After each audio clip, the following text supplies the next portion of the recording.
Nakamay inat na balita ngayon. Nakamay pa rin sa ilang bahagi ng bansa. Bagyong Quiapo at Habagat, 3 na ang kinitil ayon sa NDRMC. Nabispira sa ikalimang sona ni Pangulong Bongbong Marcos bukas. Metro Manila, naka-full alert status na. Mga isasaradong kalsada at mga alternatibong ruta. Alamin. Bitbit ang isang search warrant. Pinasok ng mga ahente ng National Bureau of Investigation Counterintelligence Division ang isang bahay sa Santa Maria, Bulacan nitong Huwebes. Dito tumambad ang mga dairy product, biskwit, vitamins at iba pa na nakakalat sa sahig o nasa mga kahon na dating nabasa. Halos lahat expired na. Mayroong 2023 pa nag-expire.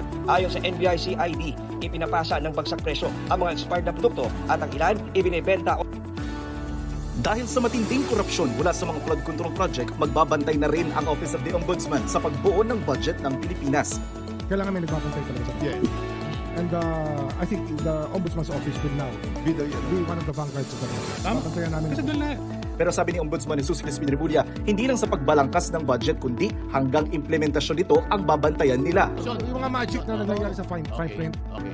baba, yung ginajumble nila ang funds from program to unprogram, mga ganun.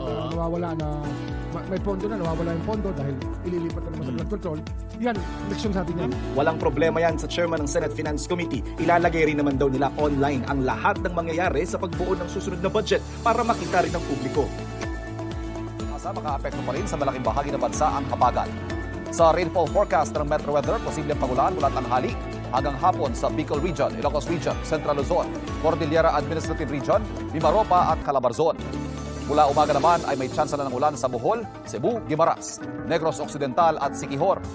Pagdating naman ng hapon hanggang gabi, makakaranas ang posibleng pagulan sa malaking bahagi ng Mindanao na ayon sa pag-asa ay epekto ng localized thunderstorms.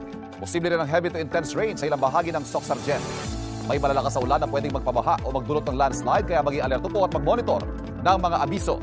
Sa Metro Manila, tanghali hanggang hapon, posibleng maranasan ang pananganak ng pagulan.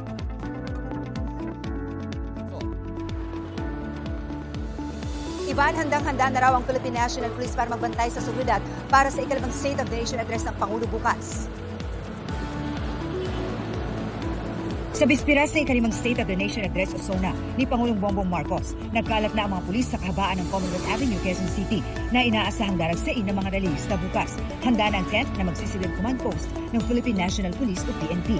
Nasa 20,000 na pulis ang deployed para sa SONA. Itinaas na sa full alert status ang buong Metro Manila. Bagaman, nilinaw ng PNP na walang banta. Ang Quezon City LGU magpapatupad ng liquor ban sa lungsod mula hating gabi mamaya hanggang alas 6 ng gabi bukas. Sa Batasang Pambansa Complex, mahigpit na rin ang security check sa mga sasakyan. Meron din K9 unit na nag-inspeksyon. Bukod sa Commonwealth at Batasan, bantay sarado rin ang paligid ng Malacanang. May mga road closure na rin, gaya sa Liwasang Bonifacio at Ayala Bridge. May patutupad din na rerouting. Simula mamayang gabi, magpapatupad na rin ng rerouting ang MMDA sa Commonwealth. May mga isasara ring U-turn slots, particular sa harap ng UP Techno Hub at Tandang Sora. Kanina, bumagal ang daloy ng mga sasakyan sa bahaging ito ng Commonwealth. Naglagay kasi ang MMDA ng mga concrete barrier para sa gagawing zipper lane sa southbound lane. Kuya, stop ka na, kuya. Nagsagawa ng citizen's arrest ang may-ari ng clothing store na ito.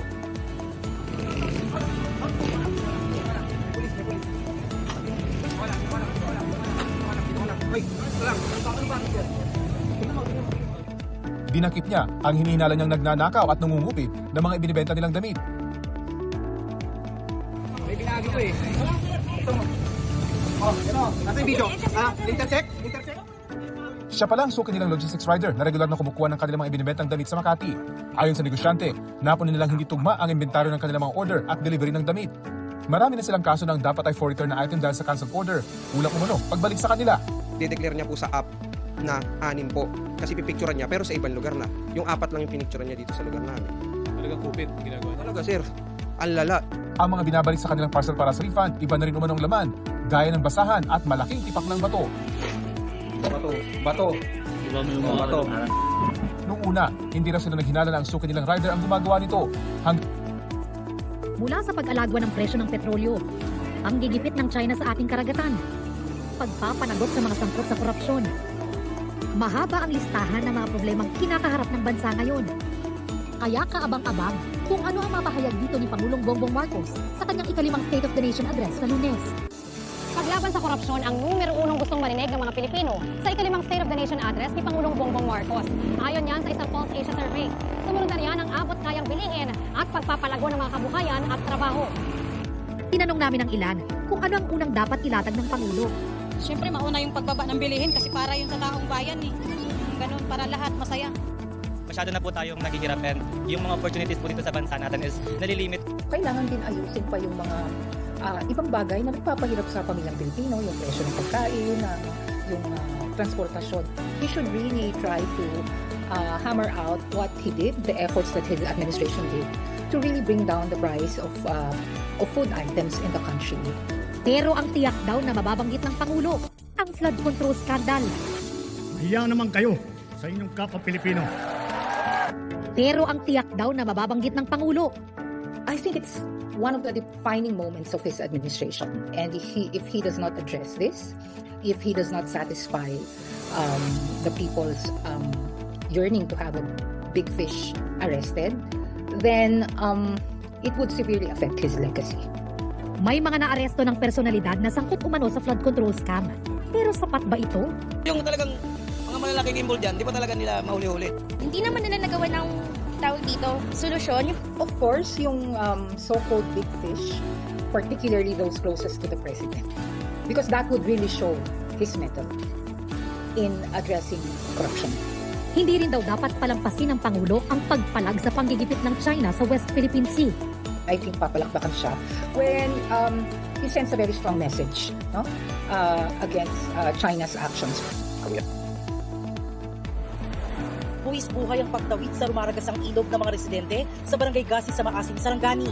Dahil nasira ng masamang panahon ang hanging bridge, tumatawid na lang sila sa naiwang kable at kailangan pang bumaba sa bahagi ng ilog para makatawid. Ang isa pang nasirang tulay, nilagyan muna ng hagdan gawa sa kahoy para may madaanan.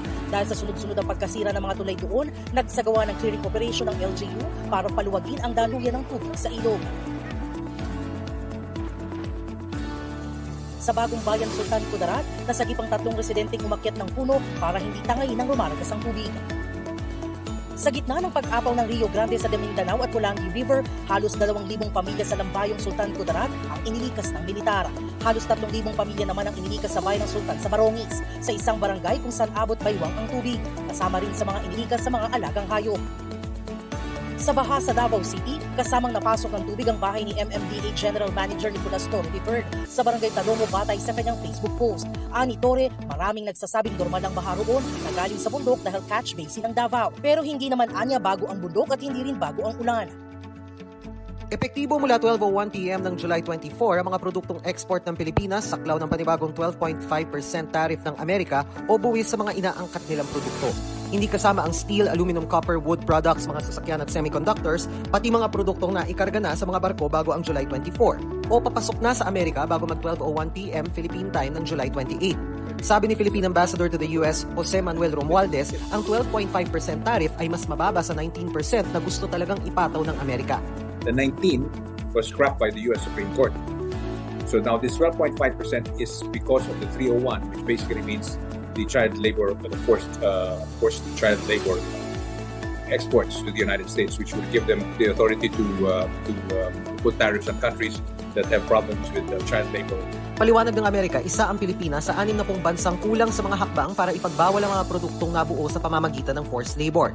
Base nila ito sa mga investigasyon at rekomendasyon ng Office of the United States Trade Representative. Sa totoo lang, maraming grounds for objection, mapa-testimonial evidence man yan o documentary evidence. Pero narito ang mga pangkaraniwang objections na maririnig nyo kapag sinabak na sa oral examination ng isang testigo. Batay sa bench book for trial court judges ng Korte Suprema, ang objection ay maaaring formal o substantive. Ang formal objections ay nakabatay sa hindi tamang paraan ng pagtatanong. Halimbawa nito ay leading questions o yung mga tanong na nagmumungkahi na dapat isagot ng testigo. Kadalasan itong nasasagot ng oo o hindi. Pero sa ilang pagkakataon, pinapayagan ang leading questions. Gaya kung ang testigo ay bata o individual na kulang ang kakayanang sumagot. Patayan ng objection ang misleading questions, kung saan ipinapalagay na totoo ang isang impormasyon kahit hindi naman ito pinatotohanan ng testigo o taliwas ito sa pahayag ng testigo. Hindi rin pwede yung compound at multiple questions, o yung pagsasama ng dalawa o higit pang magkaibang tanong dahil nakakalito ito sa testigo.